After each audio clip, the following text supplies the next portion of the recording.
Another day, another laag na naman kalantaon na arita karon sa Inigo's Private Resort sa May Makasandi, Cagayan de Oro City.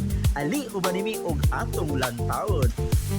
Naari mi karon mga kalantaon no, para sa among College of Management and Accountancy team building. Kauban nato ang mga teacher.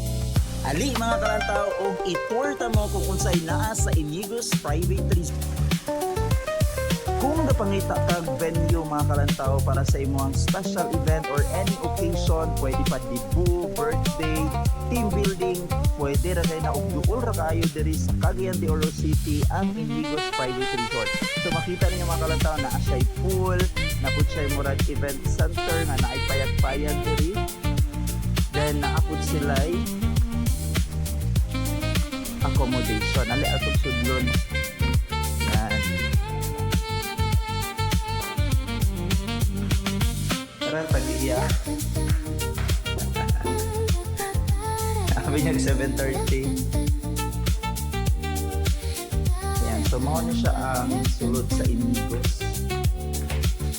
Private Resort. Yan. So, masulod rin ang 1, 2, 3, 4, 5, 6 person. So, kung gusto ka mag-add o bed, pwede ra. Ayan. Napit sila yung own CR. Nilang CR mga kalantaw. Ayan.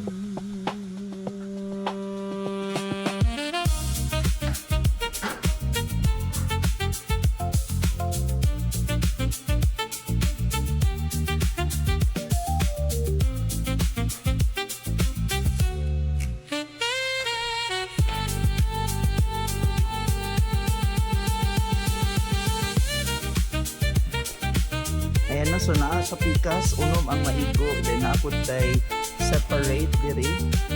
Yan. Napod siya ikaduha nga room, no? Good for 1, 2, 3, 4. Bigo na pa ng 5 to 8 person diri mga kalantaw.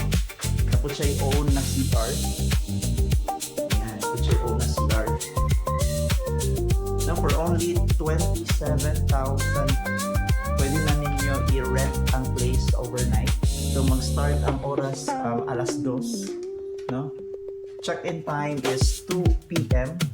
up until 10 a.m. So again, ang check-in time is alas 2 padulong sa alas 10 sa buntag. Yan. So dako kayang area mga kalantaw. So actually kami karon ng 70 packs mi na mag-team building diri. Last year na agya po mi diri para mag-team building. Accessible mo gud siya mga kalantaw, duol ra kaayo siya sa highway. Dili ra gid siya makasandig na dili dapit sa Bell Church kung makaagi mo diri sa Bell Church. Then pwede po mo makapark sa gawas, napod sila kitchen kung gusto mo magsugba-sugba, naapod diri mga kalantaw. Ayan. So napod sila own bar. So again, for only 27,000, pwedeng marintahan ang Tibuok Resort. Again, sa private resort. Kung kamoy makarenta sa isa ka adlaw, inyuhan na gid ang Tibuok Resort. Sa isa lang ka adlaw, of course. No, for only 27,000 pesos. Sulit na kaya na siya, kaya pwede ka makapatulog diri og daghan kay nga tao makalantaw. Labi na gusto mo mag-overnight, pwede ra mo mabutang diri og tent. Gusto mo maligo na atay pool. So later on dire buhato namo ang mga padula. Yan.